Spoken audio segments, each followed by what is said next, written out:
Sampurasun Wadia Balad ATE official di mana wae ayana. Alhamdulillah wa syukru ala ni'amillah. Kalayan diwuwuh ku Qobul anu maha agung, dibarengan ku pang ijabah anu maha kawasa. Diiring ku kadeudeuh kanya Gusti anu maha suci. Urang ayeuna dugi kadanget ayeuna masih keneh tiasa ditepang dangukeun deui dina acara anu matuh kamemet urang sadayana. Nyatana dina pagelaran dongeng Sunda jejer carita Rundayan Malati Wanci Janari. Ayeuna bagian anu ka 2 welas nanya pamiarsa. Ieu dongeng mangrupikeun buah karyana Kang Ian Aditya ti Palihan Rancah Ciamis. Kangge Kang Ian ngahaturkeun rewunuhun laksaketi kabingahan. Arehna parantos ngawidian mamang kangge medar ieu dongeng dina kandaga ATE official ieu. Atuh sumangga kanu teu acan subscribe kantun subscribe heula. Ngarah langkung pogot sareng langkung sumangat deui ka si mamangna dina enggoning medar ieu dongengna. Nging hilap di like di komennya nu saseueur-seueurna. Lainna naon, mamang masok bingah kitunya. Upami maosan komentar-komentar ti para wargi sadayana teh. Atuh ngarah teu nyangkolong tingkana waktos sumangga. Ayeuna mah urang lajengkeun deui dongeng Rundayan Malati Wanci Janari bagian anu ka 2 welasna. Kumaha salajengna sor cekopina betot simutna pagan heula tali kolorna bisi morosot merezel morozol uzel-uzelan di tengah jalan. Tumpak dung-dung tes.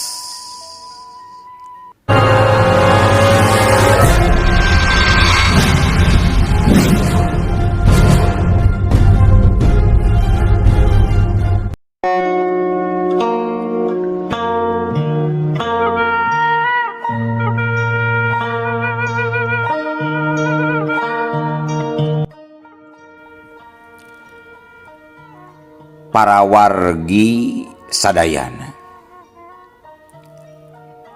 nalika panon poe mimiti karasa panas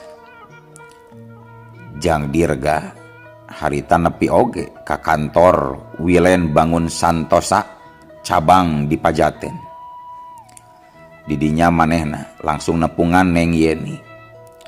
Satuluina kalawan tanpa loba basa-basi sakumaha rencana poe mangkukna. Antukna duanana laju arindit deui nyemprung dina mobil. Dina perjalanan eta jang direga kadenge tumanya ka Neng Yeni. Yen aya naon ieu salaresna dugi kamean tadi salamatkeun ka Akang Sagarupa. Engke nyariosna Kang di ditu supados jongjon. Di mana? Tanya jang direga siga nu geus teu sabar. Di Cibinong jajabkeun heula abdi ka ditu. Cibinong? Na bade ka saha kitu Yen? Cek jang direga beuki panasaran, tarangna semu kerung-kerung we sabab beuki ngarasa teu ngarti. Bade ka pun bapa. Tembal Neng Yeni. Sementara jang dirga ukur ungguk bari ngegas mobilna nuju ka jalan tol. Singkatna carita nalika geus aya di Cibinong leok mobil mengkol kabeh kenca sup ka hiji komplek perumahan. Sanggeus nepi ka imah nomor 21 reg mobil teh eureun direm. Satuluna Neng Yeni miheulan turun bari pok ngomong. Ke antosna sakedap Kang. Ku abdi bade ditingali heula. Bilih apana nuju teu aya. Jang dirga ungguk. Sementara Neng Yeni laju mencet bel anu nempel dina pilar pagar. Teu lila torojol saurang ibu-ibu norojol datang. Buukna digelung geus wisan make baju sederhana, kulitna bodas. Gening Yeni, ari sugan teh tamu ti mana? Yap ka jero anak king. Pokna eta awewe kolot bari ngarangkul. Mohon mak, ari apa ayah? Ayah di jero. Datara ka mana-mana bapa maneh mah. Sanggeus pangsiun oge cicing we di imah. Jeung saka dieu, jeung salaki maneh lain. Sanes sareng rerencangan sapada melan mah. Har, naka mana ari salaki maneh? Tanya indungna Neng Yeni siga nu heran. Kewae mak nyariosna di lebet. Nyasok atuh, gancang gerak ka jero. Kitu temal indungna. Satuluyna Jang Dirga jero turun tina mobil sanggeus digerwan ku Neng Yeni. Duanana laju laleumpang sedengkeun indung Neng Yeni geus miheulaan asup ka jero imah. Nalika Jang Dirga anjog kana teras, di dinya maena ngahulang. Waktu nenjo motor bebek di jero garasi sagigireun mobil carry. Pikiranna siga keur nginget-nginget. Aing asa wau kana motor bebek eta. Motor saha kitunya? Motor langganan bengkel gitu. Garentesna Jang Dirga. Sabot keur kitu, Neng Yeni kaburu manten ngajak ka jero. Kang, hayu kalebet Kang. Bari rada ngarenjak, Jang Dirga tuluy asup ka ruang tamu, nuturkeun Neng Yeni. Mangga colok Kang, mangga cali Kang. Ucap Neng Yeni. Teu lila torojol, indungna norojol bari mawa cai 2 gelas dina nampang. Sok mangga dilaleueut lumayan ubar hanaang Jang. Hatur nuhun Bu. Walon Jang Dirga. Dina pada eta di tengah imah norojol saurang lalaki kira-kira umur 60 tahunan. Bari make calana sontog, make kaos oblong, panona disambung ku kacamata. Buukna ipis pinuku huis. Danget harita kalawan sacara bareng Jang Dirga nenjo ka bapana Neng Yeni. Ana gebeg deh. Jang Dirga ngagebeg sapada harita. Manehna meh-mehan loncat saking ku kagetna sarta satengah teu percaya kana tetenjoanana. Kitu deui bapana Neng Yeni, manehna oge kaget anu luar biasa.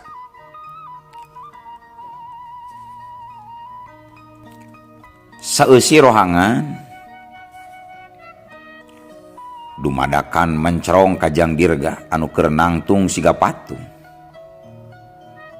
Danget harita Neng Yeni teh eleh rasa kakagetna, dumeh teu nyangka Jang Dirga wanohun ka bapa manehna. Waktu eta Jang Dirga ngomong semu gugup, Pak Umar? Nah laras ieu teh Pak Umar? Kitu cek Jang Dirga. Nalika nyaho yen bapa Neng Yeni teh tetela gening Pak Umar, motor anu pernah ditulunganana teh. Dirga, ya Allah, nah bener gitu ieu teh. Aduh, nabot asa ngimpi kieu ye. Tembal Pak Umar. Mahen oge sarua siga nu teu percaya kana kajadian anu karandapan harita. Laras Pak, ieu abdi Dirga. Cek Jang Dirga, bari langsung ngarangkul ka Pak Umar. Dumeh ngarasa kagagas campur bunga. Kulantaran geus aya kana 5 tahunna karek patepung deui. Alhamdulillah Jang, tetela urang bisa ditepungkeun deui. Sanajan geus lila urang babisa, kumaha kayan hidup ayeuna Jang? Cek Pak Umar bari ngusapan tak-tak Jang Dirga. Alhamdulillah sae Pak. Kumaha Bapak samulihna? Damang Pak. Ya syukur atuh ari hidup waras badan mah. Sarua Bapak oge nepi ka wanggi ayeuna mah mazigena di paparinan kasehatan Jang. Cek Pak Umar bari ramisak. Kumaha ieu caritana teh? Ieu pangna bisa ujang ka dieu jeung anak Bapak ieu teh kumaha? Ari kawitna mah abi jeung Neng Yeni teh kantos sapada melan Pak. Waktu abdi masih kene damel di Pawilen. Nanging sababaraha dinten kapengker abdi teh tepang deui jeung Neng Yeni. Dugi ka anjeunna nyuhunkeun dijajabkeun ka dieu Pak. Temal Jang Dirga. Saterusna Neng Yeni mairan. Mohon paleres, abdi nyuhunkeun dijajabkeun ka Kang Dirga. Kumargi teh bade aya kaperyogian sareng nyuhunkeun bantosanana. Oh gitu. Nya sok aturang ngawanggong we heulaina mah. Mana wayana geranya heula Dengan nama saya ya we nya. Ke urang dalahara di geus ngobrol. Cek Pak Umar. Bangun sugema pisan baring ditah kaprak-kaprak barang asakan ka pamajikanana. Nya mangga bapana ke urang masakeul-asakeun atunya. Temal pamajikanana bari tuluy ngoloyor ka dapur.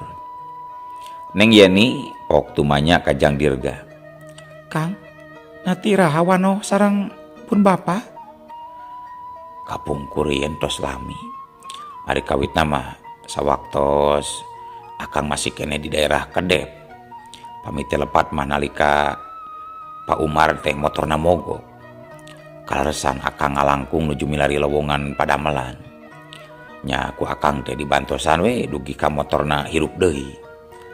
Cek Jang Dirga. Berisa terus nama nyaritakeun nepi ka manehna diasupkeun gawe di perusahaan Pak Hendra. Tug nepi ka wanohna jeung Neng Ririn gara-gara ngabanjur baju Neng Ririn ku cai kopi. Sawaktu dirina jadi obeh. Samalahan Jang Dirga nyaritakeun ditulungan duit 1 juta ku Pak Umar. Sawaktu Neng Ririn keukeuh bajuna menta digantian. Ngadengi kitu Neng Yeni imut. Dugi ka kitu nanya Kang. Sapatos carita film wae teu nyangki ari jodoh mah nya Kang. Sabot keur kitu Matati pamajikan Pak Umar aya ngagerowan. Apana ieu ka dieu heula pangmencitkeun hayamna kami mah teu bisa. Teu talangke deui Pak Umar tuluy nyampeurkeun. Sementara Neng Yeni jeung Jang Dirga neruskeun obrolanana. Yen pamit telepat mah kapungkur teh asa kantos nyarios ka akang. Yen Yeni teh aslina urang Ciamis. Di paling mana kitu Ciamisna yen? Tanya Jang Dirga jadi panasaraneun hayang nyaho lembur asalna Neng Yeni. Leres Kang, abdi mati Ciamis. Namung salares nama pun biang wungkul urang ditu mah. Kumargi apa mah asli urang dieu. Nanginya kitu. Waktu abdi masih sekolah SMP, si apa sarang si ambut teh pipirakan. Walau Neng Yeni bari tungkul siganu sedih. Oh, janten anu di dieu mah ibu kawalon pangintennya. Yeni kantos ka Ciamis henteu? Ih, nya sering atuh kapungkur makan. Namung ayeuna tos aya kana opat warsina. Abdi teu acan kabujeng ka ditu deui. Paingan atuh. Pedah tadi ningali rarai si ibu mah asa benten jeung Yeni. Mohon da eta mah ibu kawalon Kang. Miripna oge sareng nu ieu ga. Cek Neng Yeni bari ngusiwal ngaluarkeun foto awewe tina dompetna. Sarta ditembongkeun ka Jang Dirga. Dina pada eta Jang Dirga ngagebeg deui wae. Nalika nenjo foto indungna Neng Yeni. Sajorelat ingetanana nyawang kana mangsa sabara tahun ka tukang. Nalika dirina mimiti ngumbara ka Jakarta naik mobil bus. Waktu harita di terminal Ciamis, dirina kungsi patepung jeung ibu-ibu anu ngaranna Bu Rasmi urang baregbeg. Samalah dangat harita Bu Rasmi nepi ka ngabekalan duit sagala sarta mere alamat imahna ka Jang Dirga di Pasar Minggu. Supaya dina hiji mangsa lamun dirina ngabutuhkeun pagawean bisa datang ke tempatna. Kulantaran cenah anakna sok bisa ngasup-ngasupkeun digawe. Bari semu ngageter tur carindakdak. Jang Dirga pok ngomong. Yen. Ari Ibu Rasmi. Ibu Rasmi sanes namina yen. Leres Kang, eta Bu Rasmi namina pun biang. Nah kunaon kitu akang tiasa terang ka pun biang. Cek Neng Yeni barung kurasa heran dumeh geuning kajadian poe eta loba pisan kaahengan. Ya Allah Gusti, nepi ka kieu nanya pangalaman poe ieu. Nabat asa ngimpi kieu akang mah ieu teh. Yen. Ieu pan kapungkur mah waktu akang mimiti ngumbara ka kota kantos tepang di terminal jeung Bu Rasmi. Malah mah mangkatna oge sa mobil dina mobil Merdeka jurusan Kampung Rambutan. Bu Rasmi masihan artos 50.000 serta masihan alamat buminan we di Pasar Minggu. Bisi yani hayang apal eta artos nepi ka cukup sabulaneun ku akang dipake bekal yen. Cek Jang Dirga bari teu karasa ngarangkul Neng Yeni saking kubungahna. Danget harita nalika Jang Dirga ngarangkul tangtuna pikeun Neng Yeni ka cida bagjana. Sabab salila dirina boga salaki teu pernah dirangkul kitu kudu jadi salakina. Kajaba lamun keur aya kahayangna we bungkul. Eta oge bari sok mamaksa pikeun ngalayanan. Kulantaran salaki manehna mah teu waleh merlakukeun dirina sacara kasar. Dina pada eta Neng Yeni boga kasempetan pikeun narik simpati Jang Dirga supaya nyaheun ka dirina. Kang, salaresna abdi teh aya carioskeunun ka akang. Kitu cek Neng Yeni alon bari malik nangkep kana cangkeng Jang Dirga. Sok bade nyarios naon? Aya rusiah naon salaresna yen? Tapi akang kedah janji heula bade ngalindungan ka abdi Kang. Muhun sok. Akang sakte kapola supaya ini salamet. Salaresna Pak Hendra teh nuju ngincer akang supados akang gagal kenging tender nasional sareng Pak Anton. Ngadengi kitu Jang Dirga jadi ngejat semurwas. Tapi manehna can percaya 100%. Sabab panyangkana Neng Yeni ukur beja ti batur bungkul. Cek pikirna antara Neng Yeni jeung Pak Hendra eueuh hubunganana. Ari Yeni terang ti saha pangna tiasa nyaros kitu. Yeuh, sajujurna Kang, abdi teh ditugaskeun ku caroge abdi kanggo mangaruhan akang supados akang gagal kerjasama sareng Pak Anton Wijaya. Kaleresan caroge abdi teh seorang preman sohor Pasar Minggu anu ngaranna Gunawan. Hapunten Kang, kumargi abdi kapaksa alatan sieun disiksa. Nu matak abdi nyuhunkeun panyalindungan ka akang. Da pasti si Gunawan bakal nyiksa ka abdi lamun seug terangeun abdi terus terang ka akang. Barang ngadengi kitu Jang Dirga kacida ngacenghokna. Dina uteukna teu kapikiran saeutik oge Neng Yeni geus boga salaki ka saurang preman. Aya rasa karunya sarta hayang nulungan dina hatena. Komo waktu ngadenge Neng Yeni mindeng disiksa. Hate Jang Dirga beuki tambah karunyaeun wae. Dina dirina timbul niat rek nulungan samampuhna. Itung-itung mulang tarima kana kahadean indung bapana Neng Yeni. Deudeuh teuing yen baruk nepi ka kituna. Kunaon atuh henteu menta pisah wae ari caroge jahat kitu mah yen? Cek Jang Dirga dibarung ku rasa karunya. Ih, atos kapungkur oge tos nyarios kitu. Tapi pancek abdi oge malah disiksa abdina Kang. Walau Neng Yeni bari tulis sageruk ceurik dina luhur dada Jang Dirga. Yen ayeuna mah langkung sae cicing we heula di dieu daripada Yeni mulang jabar sok dianiaya. Keun wae masalah si Gunawan mah ku akang rek disanghareupan. Piraku sugan Pak Anton oge rek cicingeun mah da ieu mah geus nyangkut paut kana masalah saingan bisnis. Sigana moal tiasa pami abdi cicing di dieu mah Kang. Kumargi si Gunawan pasti bakal nyusul. Paling oge abdi bade milari tempat aman kangge samentawis mah Kang. Sing tenang yen, akang wani ngajamin si Gunawan moal bisa nepi ka dieu. Isuk akang rek mimiti gerak jeung Pak Anton supaya si Gunawan ditewak ku polisi. Mangga atuh ari kitu onaman mah Kang. Tapi wayahna upami si Gunawan dugi ka ditewakna, usahakeun sangkan manehna mirak ka abdi Kang. Insyaallah ku akang diusahakeun yen. Walon Jang Dirga. Dina nalika keur kitu Pak Umar Norojol ti dapur bari pok ngomong. Hayu urang dalar heula Jang, mung penganut kene. Pedo geura jeung pai sayam dar Jang. Saterusna kulantaran sangu geus asak sarta geus titah dahar. Akhirna Jang Dirga bala kecerakan jeung keluarga Pak Umar bangun anu paronyonaker. Para wargi sadayana gancangna carita caturkeun dina poe isukna sakumaha nu geus dijangjikeun samemehna. Jang Dirga nelepon Pak Anton Wijaya ngabejaan ngeunaan rencana jahatna si Gunawan. Maka teu talangke deui poe eta keneh si Gunawan diringkus ku pihak nu berwajib. Tapi kilang kitu bubuhan tukang ngeunana Pak Hendra ngan ukur sami oge si Gunawan geus bisa bebas deui. Ti harita hubungan antara Neng Yeni jeung Jang Dirga ti poe ka poe beuki deukeut tur akrab.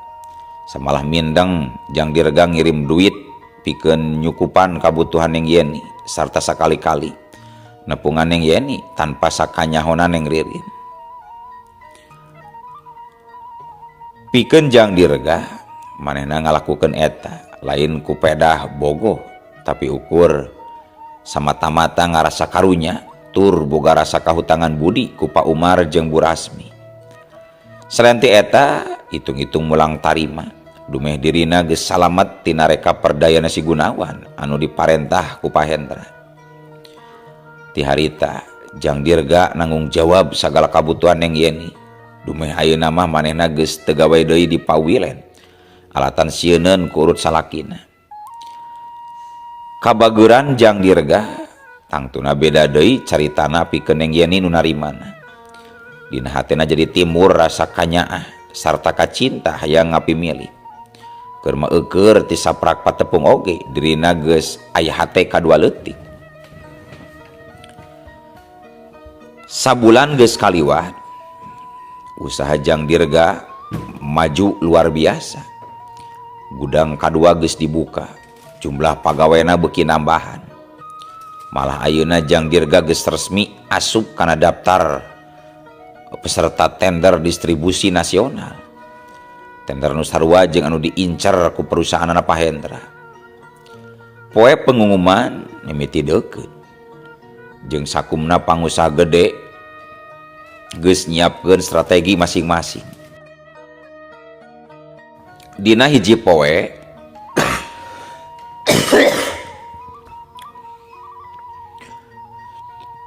nalika Neng Ririn keur balanja ka mall jeung indungna Jang Dirga,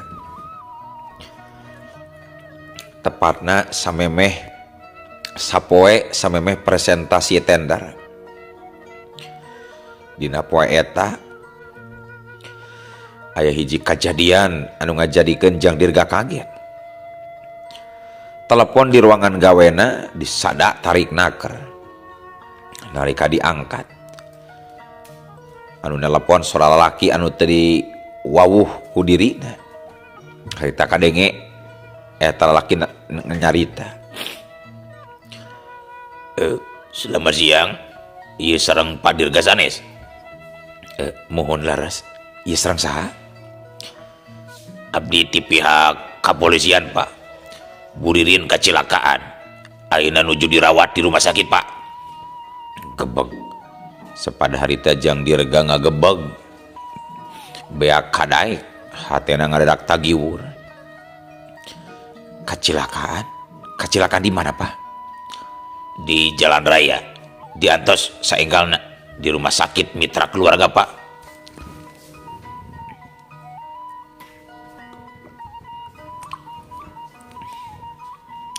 Mangga, Pak, mangga. Abdi bade teras angkat ayeuna, Pak. Walon Jang Dirga bari buru-buru kaluar ti rukona. Saterusna tanpa loba carita deui, Jang Dirga ngajalankeun mobilna kalian gancang nuju ka rumah sakit. Sapapanjang jalan pikiranna teu puguh. Leungeunna nepi ka ngageleter nyekel setir saking kutagiwurna. Ya Allah, mudah-mudahan Neng Ririn salamet. Cek rentes Jang Dirga. Sawatara samenit ti harita Jang Dirga nepi ka rumah sakit. Manehna langsung lumpat muru ka bagian IGD. Didinya ti kajauhan katempo ning Ririn keur diuk dina kursi roda dina kayaan tarang jeung leungeun kencana diperban. Sementara Madarti indungna Jang Dirga sarua diuk, tapi untungna Madarti mah teu kuna naon. "Neng," cek Jang Dirga langsung nyamperkeun sarta ngusapan buukna. "Naon nu kajantenan, Neng? Tapi kacilaka kieu. Ari mah kumaha?" tanya Jang Dirga semu geumpeur. Tadi waktu abdi kaluar ti mall, nalika nuju megat angkot, luka ti manaholna, ujug-ujug aya motor ngebut bade nabrak ka abdi. Untungna abdi rikat ngahindar sarta nyeret si emak. Abdi ti geduk kana aspal, sedangkan motor nu bade nabrak teras kabur, Kang. Ya Allah Gusti, katingali teh rupana jalmina seperti kumaneng. Henteu, Kang, kumargi nganggo helm. Saenggeus ngadengi kitu, Jang Dirga jadi ngahuleng. Dina hatena ngagerentes. Boa-boa. Ieu aya hubunganana jeung si Gunawan atawa Pahendra. Aing kudu leuwih waspada kaya kieu macarana. Aing yakin ieu kajadian lain ukur kabeneran, tapi aya unsur dihaja. Aya naon kitu, Kang, saresna, Kang? Cek Neng Ririn, sabab manehna mah teu nyahoeun kajadian nu karandapan ku Jang Dirga sabulan ka tukang. Teu aya naon, Rin. Paling oge jelema mabok meureun eta mah. Tos sing tenangnya, nu penting mah sadayana salamet. Cek Jang Dirga ngahaja ngilungan.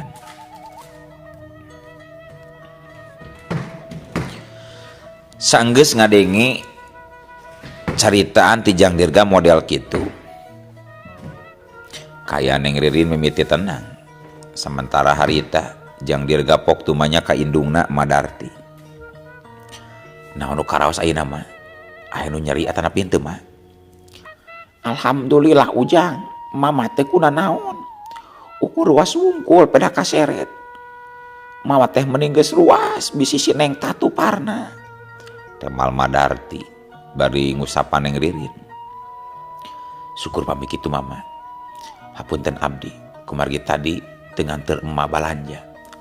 Cobi lamun tadi ku abdi dianteur, meureun moal dugi ka kieu kajadianana. Keun wae Ujang. Da mana kitu oge geus kuduna cilaka meureun. Nu penting urang masih disalametkeun keneh ku Gusti. Walon Madarti nenangkeun hate Jang Dirga. Barang jeung kitu, torojol seorang dokter datang nyamperkeun. Rek ngalakukeun pamariksaan panungtung pikeun mastikeun pasena dina kayaan sehat. Sanggeus rengse pamariksaan, dokter pok cumarita. Mangga Pak, ayeuna bojona tiasa dicandak uwi. Alhamdulillah mung luka ringan wungkul. Namung sanaos kitu dianjurkeun teu kenging waka incah tebi-tebi kumargi bilih aya karuas keneh Pak. Kitu pokna dokter ka Jang Dirga. Mohon dok, hatur nuhun. Saterusna sanggeus rengse nebus obat serta mayar biaya kurut pamariksaan. Poe eta keneh Neng Ririn jeung Madarti dibawa balik ku Jang Dirga ka imahna. Wanci peutingna nalika bentang baranang di langit kota Bekasi anu pating karetip. Jang Dirga diuk di gasibu taman leutik tukangan imahna. Matana neuteup kana balong hias nenjokeun lauk anu keur paboro-boro jeung baturna. Pikiranana narawangan kana kajadian tadi beurang. Nyobaan nerka sarta nyambungkeun jeung katerangan Neng Yeni waktu sabulan ka tukang tug nepi ka ditewakna si Gunawan ku pihak kepolisian. Kacilakaan tadi serta motor anu nabrak Neng Ririn asa moal jauh tina kalakuan si Gunawan. Sabab manehna dikurung ukur saminggu. Asa kudu aya unsur dendam katurug-turug. Neng Yeni pamajikanana sarua jeung dipaksa titah ditalak. Maena pasti dendam ka aing. Serenti eta satu kangen manehna pasti aya Pak Hendra selaku anu ngabayarna. Bahaya gede hari kitu mah. Aing kudu carincing pageuh kancing saringsek pageuh ikat. Kitu gerentesna hate Jang Dirga. Nalika Jang Dirga keur anteng-anteng ngalamun kitu teu kanyahoan. No atuh ari ujug-ujug. Uluh waktosna kabujeng seep wadia balad ATE official keun atunya ieu dongeng teh urang cekapkeun we heula dugi ka dieu. Insyaallah enjing pageto baris dilajengkeun deui. Atuh ku kitu ku kieuna mamang sajamit mungkur amit mundur ti payuneun para wargi sadayana. Hayu ah. Assalamualaikum warahmatullahi wabarakatuh.